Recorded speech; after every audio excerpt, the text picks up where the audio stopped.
Hello and welcome to episode 7 of... Fuck, I'm going to do that again because I just completely forgot what we called this.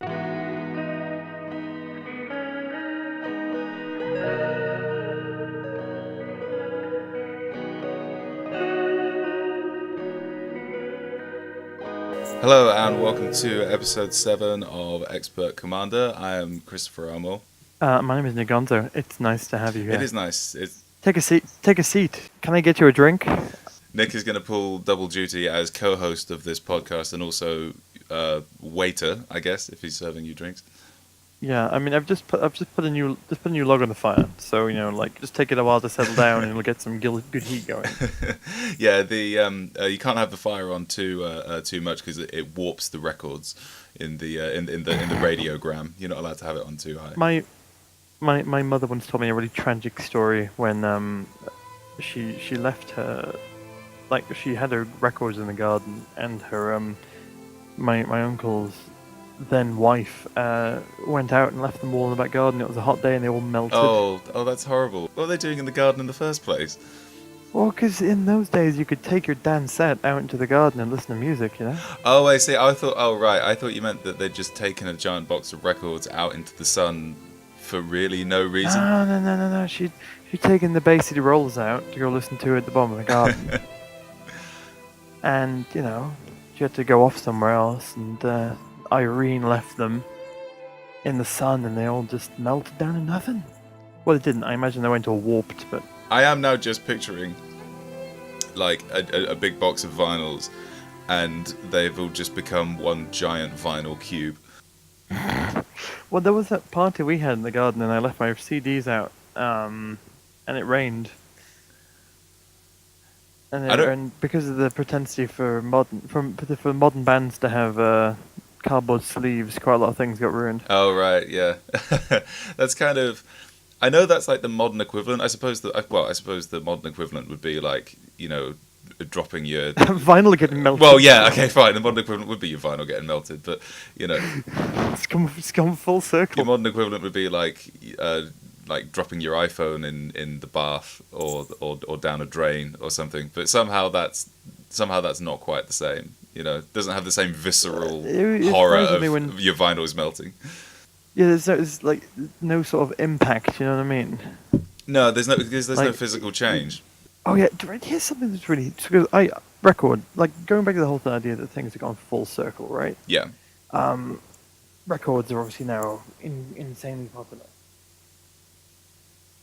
Obviously not as popular when they were the sole way of listening to things, sure. But they're certainly picking up again, and people are buying records. And I go and I subscribe to the record store day thing, so I wake up super early in the morning. It's basically, for those who do not know, record store day is a day where they record stores all over the world get special parcels sent to them full of special releases that are only available for limited numbers, in order to encourage you to go out to your local record store and spend money.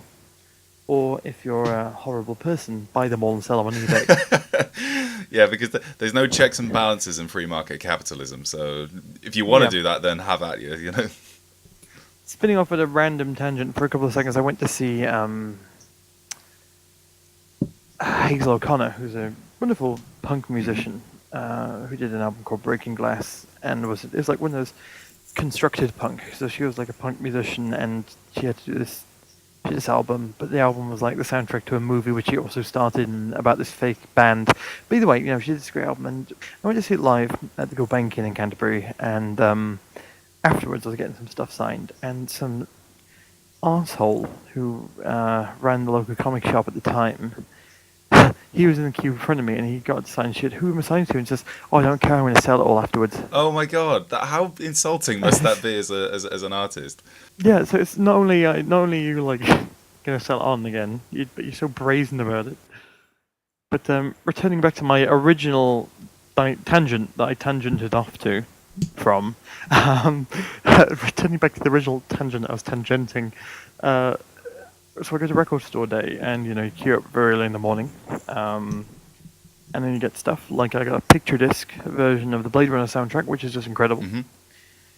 But when I was in there, I realised that quite a lot of real indie bands, like super indie bands, are releasing stuff on tape now. Yes, I've seen that actually. A lot of bands are doing stuff on tape. It's almost like okay, yeah, try getting this on the internet, you bastards. I like that idea. I like the idea, but of making something that is very difficult to pirate. Mm, But there's obviously a lot of nostalgia for records, and sure. in many ways they have a lot of benefits. You know, they have great sound quality, things like that. They have a longevity to them. Like CDs biodegrade. Uh-huh. Like they're predicting that CDs that were first released are starting to find that they've got no data on anymore because they just reached their sell-by date, and the silver disc inside the carrier's data is starting to corrode. Oh, I Just didn't know that. naturally.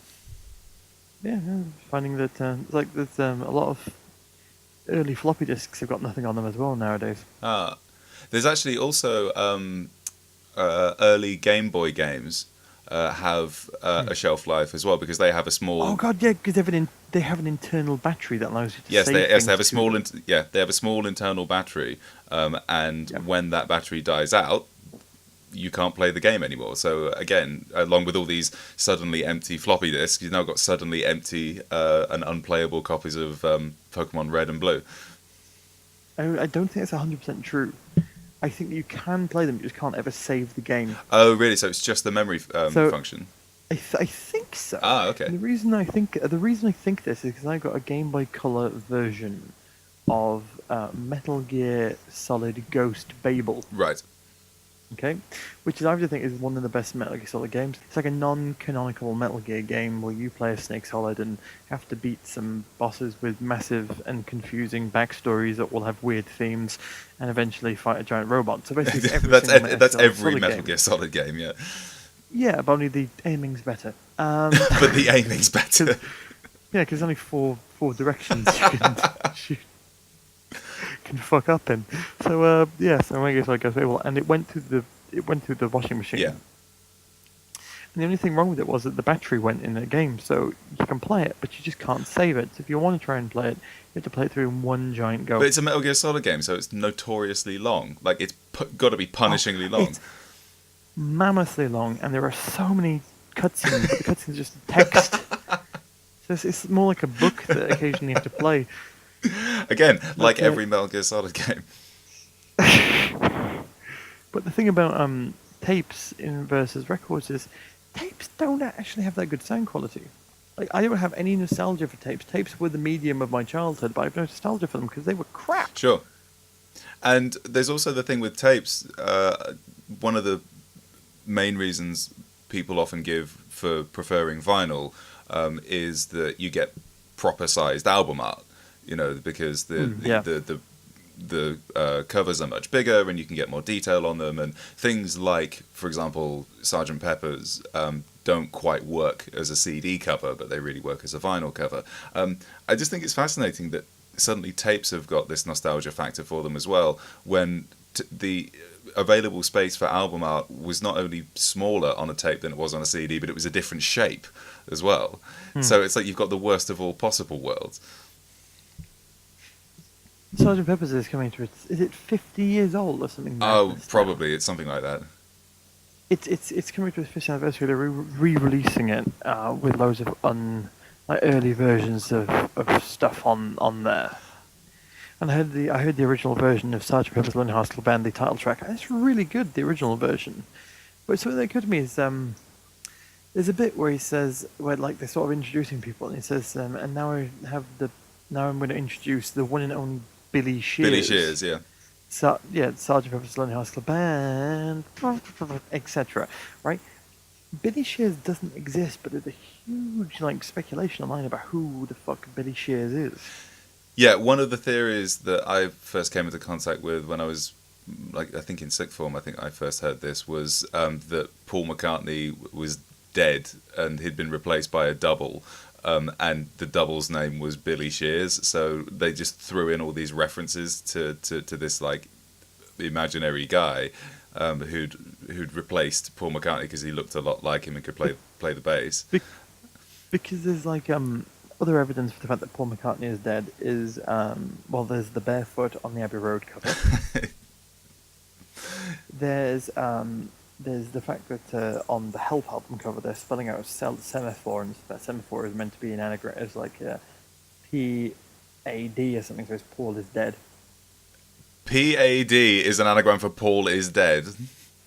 Well, not an anagram, but like, I suppose, what's the word? Acronym. Acronym, that's the one, yeah. So is begins with A in this conspiracy theory, does it? Oh, I'm sorry. That was quite literally me just not working out the spell. So it's going to be P-I-D. We're so far off to the same flying start that every fucking conspiracy theory gets. Yeah, exactly. But the thing is, do you want to call conspiracy theories are true? Yeah, go on. They call them the truth. Shall we move on? Yes, let's move on. Weird shit at the RSPCA. What's that you got there? Is it offensive? Yes. So that is the jingle music, which signifies that it's time for another instalment of weird shit I find at the RSPCA.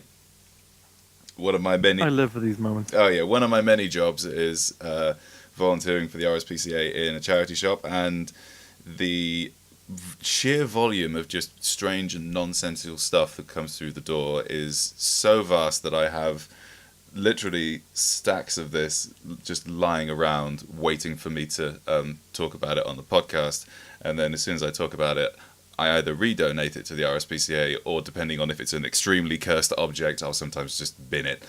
So today's installment of Weird Shit I Find at the RSPCA is a bit unusual because I don't actually have the physical objects here, because the police had to be called. I just couldn't bring myself to exchange money for them, even though it was for a good cause. But if you follow me on Instagram, you'll have seen these already. Oh, I know what this is. Yeah, you already know what this is. There's a very strange epidemic, and I am calling it an epidemic because it really does feel like one, of a plague. Plague is a good word as well. Of just hysterically racist vinyl records that come into the RSPCA. And at first I found one which was a George Mitchell Minstrels from the Black and White Minstrel Show, and it's exactly what you think it is. And I found one of them, and I thought, okay, that's horrible, but it exists. It's just the one. At least it's a one-off. I was in the shop last week and I found 3 more, all from the same series, all apparently donated at different times. Now, I know I live in quite a small town, and I know I live in a place where the only festival we have all year also features white people wearing blackface, but that seems to be an awfully high number of black and white minstrel vinyls to be donated to one RSPCA shop. It's a strange thing to donate. Yeah, like, who wants this? Well, I Mike, because I've had a lot of time to think about where they're coming from. Sure. My initial thought was like, when you're clearing out a dead relative's house and you like find stuff, like a secret room filled full of lamps made out of people's skin, that sort of thing. What do you do with this? You send it to the RSPCA. Well, yeah, sure. If your relative is Ed Gein. But the fact that they have come into the possession of the RSPCA in 2 bursts is deeply confusing. It's like somebody is like saying, if I donate all of them at once, people think I'm a racist. Maybe I should do it slowly over a period of weeks to reduce the impact of my apparent racism. You have to drip feed them. You have to slowly drip feed. It's like Andy Dufresne emptying out his prison wall in the exercise yard. This guy's just going through Whittlesea, shaking out minstrel show vinyls out of his trousers. But he goes in with like Hitler shoes because nobody pays attention to a man's shoes. But okay, so one of the things about this one, this was another George Mitchell minstrels black and white minstrel show. I looked on the back, and they had like the track listing and such, and I'm pretty sure this song on the vinyl is supposed to be pronounced Katie, like it's supposed to be pronounced with a stammer. But on the vinyl, because everything's capitalized, it literally says KKKKT. On the back of a black and white minstrel show vinyl. That's something. That is something. And that was the moment I looked at it and I But thought, I know this is going on the podcast, and I also know that I am never ever buying it. do you know that Lenny Henry was in the television minstrels? No, I didn't know that. Is that true? As I was saying that, Lenny Henry was in the minstrel show on TV. I was finding evidence at the same time, so I found an article on the Mirror from August 2015 titled "Lenny Henry admits regrets over his appearance on a black and white minstrel show." And apparently, early on in his career, he was used as a political football. And in the 70s, after winning New Faces, he appeared on the Black and White Minstrel Show. I suppose if it's early in your career, like, I can't imagine that there would be that many opportunities for, young black comedians in the 70s. So you've got to do what you can to. I'm sure he had bills to pay. Listen to this.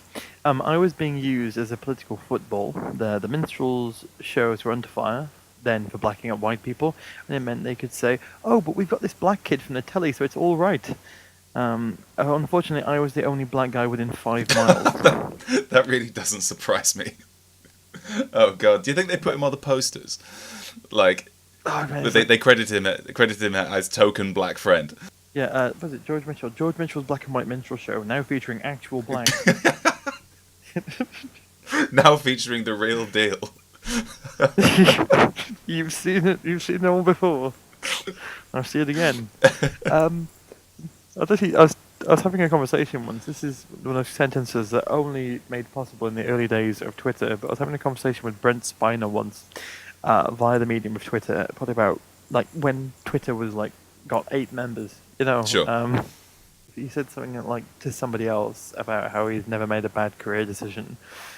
Just as a joke, he says, as a master of acting, I have never made a terrible career decision. I said to him, "What about Master of Disguise?" Because he did a kids film called Master of Disguise, which is just all kinds of awful.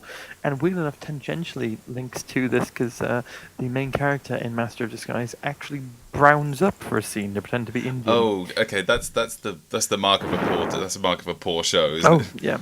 And Brett Spiner plays the villain in it. And I said, I said to him, if you've never made a poor choice, what about that? And in all good humour, he said back to me, something that's always stuck with me, he says, it wasn't a poor decision at the time because sometimes you have to choose to eat. Yeah, and I kind of imagine that the same mentality was at work when he also appeared in Dude, Where's My Car? And Whoa. Dude, Where's My Car is a classic movie.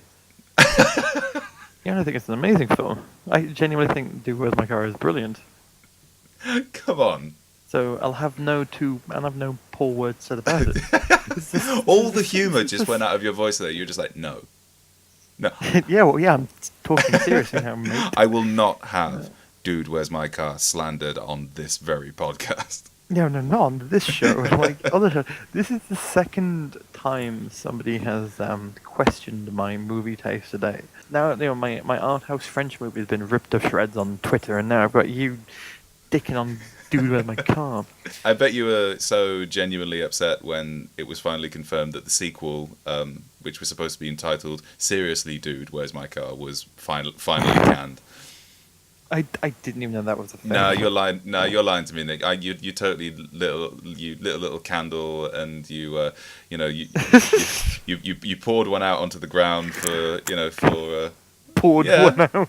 That sounds like the weirdest metaphor for masturbation. No, I mean you poured a drink on the ground. I'm just there, just crying and yanking one out for the memory of Seriously Dude, Where's My Car? Not implying that there was a cry wank situation here, Nick. Well, there probably was, to be fair. Oh my God, that's such a genre which seems to have sort of passed into history, and I don't lament it at all because they're all terrible films. It was like the gross out comedy kind of era. Oh no, I disagree. Really? I think that the golden age is over. We'll never have another road trip. God willing. Fingers crossed. You gotta remember as well that what's his name? The guy in it who wrote and directed Freddy Got Fingered. Oh, Tom Green. Tom Green, because he wouldn't exist anymore. You know what I mean? Like people won't let him into films, but at the time he was in he was in Pretty Got Fingered, which is an absolutely abysmal movie. He was in Road Trip. He played Drew Barrymore's boyfriend in the first Charlie's Angels movie. I can go one better than that. He was also briefly married to Drew Barrymore. I think we need to turn off the podcast now and just walk away. What the fuck are you talking about? I'm not kidding. I'm looking at his wiki page now. He was briefly married to Drew Barrymore from July 2001 to October 2002. Oh, have you seen him? He's fat now. This is the thing, isn't it? Because all of these like gross out guys from like the early to mid 2000s, I suppose, like all the Tom Greens and the guy who played Stifler and like all the American Pie guys, and to a certain extent like all the Jackass guys as well. Like they're all just these kind of shambling shells of themselves now, and it's genuinely upsetting, you know. Yeah, it's. Because I think we grew up in the golden age of crap films and crap TV and do you remember when Channel 4's late night programming view was Jackass followed by backyard wrestling? Yes, league? I do remember that. Yeah, but no, as I was saying, we have shitty movies still made. They're different. Whilst Stifler ate a dog turd to pretend it was a truffle in American Pie: The Wedding, you've got professional stoner and me lookalike Seth Rogen, just drawing abs on to go party with Robert De Niro or whatever he does nowadays. Yeah, I suppose the difference is that weed is a new poop. My yeah, friend. okay, that's true. That's also true. It's like the Overton window has shifted. Like what was shocking and gross out.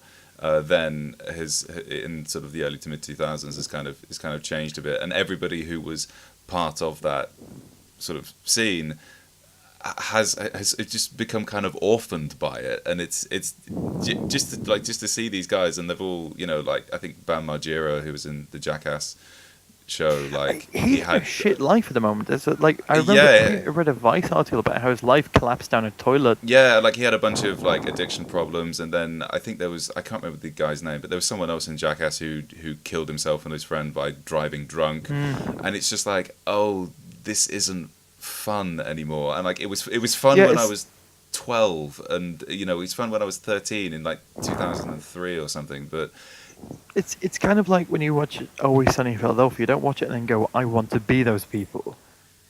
But strange enough, when you were younger and you watched Jackass, there was a sort of a slight degree of watching it and going, I want to be those people. And at the end of the day, they're all dying and they've all got head injuries from hitting themselves and stuff, and the motor neurone disease and what have you. And it's maybe I went into accountancy and it was a good choice. Yeah. Rather than somebody putting me inside a filled portaloo and turning upside down and me getting that staph infection. Yeah, and I guess the crux of it is that for something like Always Sunny, yeah, you can watch it, and the point of it is that they're terrible people, but to its great credit, they are terrible fictional people. Well, it just occurred to me that I had Tony Hawk's Underground 2. Yeah, yeah.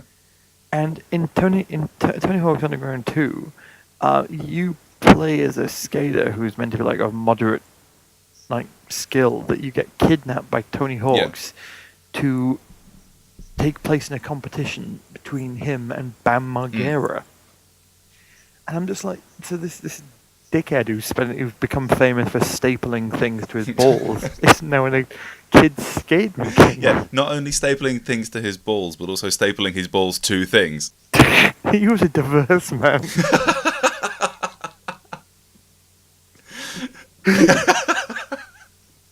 It's like saying he didn't just come out of a clown car, he went back in again.